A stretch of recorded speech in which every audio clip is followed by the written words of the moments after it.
Medal-winning Quickie. So we've looked at a lot of free speech cases, but what about a case where the speech is an outright lie and isn't protected by any political concerns? While introducing himself at a Water District Board meeting in Claremont, California in 2007, Xavier Alvarez said that he was awarded the Congressional Medal of Honor. That was a lie. That ran afoul of the Stolen Valor Act of 2005, which made it a misdemeanor to falsely say you'd received any U.S. military decorations or medals. The Supreme Court ruled 6-3 that the First Amendment protected even speech that was verifiably false, even if it was shown to be a willful lie. Although there are some cases where you can act against false speech, like fraud or defamation or perjury, speech being false is not per se a justification for making it illegal. And I get it. A lot of you are going to be disgusted by the fact that he said it. But this is a statement that caused no harm, that was made pretty much offhand, and might not even have been on purpose. Maybe he got it confused with another medal he won or something. But that doesn't even matter. What does the medal mean if you sacrifice the principles behind it? Anthony Kennedy wrote for The Plurality, "The theory of our Constitution is that the best test of truth is the power of the thought to get itself accepted in the competition of the market. The First Amendment itself ensures the right to respond to speech we do not like, and for good reason.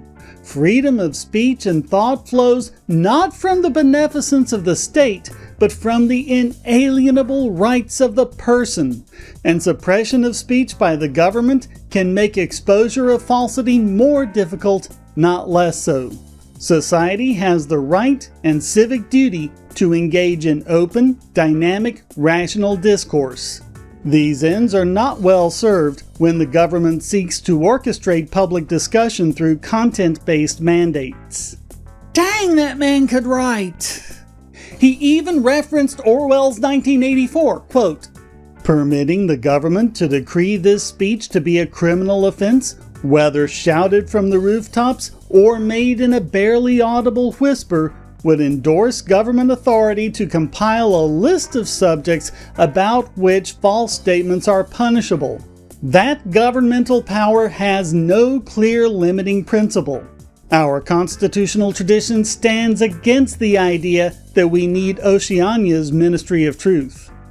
Breyer, in a concurrence, pointed out that, unlike the other exceptions, there's really no reason to go after false speech that doesn't do any specific harm. With human memory being fallible, anyone could find themselves making a false statement, and even if it's a blatant lie, it would be an enormous opportunity for prosecutors to engage in selective prosecution of anyone the government doesn't like just because they engaged in Breyer's words, barstool braggadocio. If you're one of the ones who are outraged by Alvarez saying this, you have the right to speak out against it. And people did. We didn't need government to save us from this horrible lie. We were perfectly capable of doing it ourselves.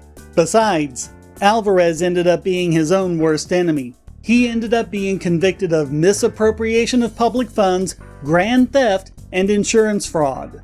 We don't defend free speech because we like people like Alvarez. We defend it because defending Alvarez's free speech keeps the rest of us free as well. I'll let Kennedy have the last word. "The remedy for speech that is false is speech that is true. This is the ordinary course in a free society. The response to the unreasoned is the rational, to the uninformed, the enlightened, to the straight-out lie, the simple truth."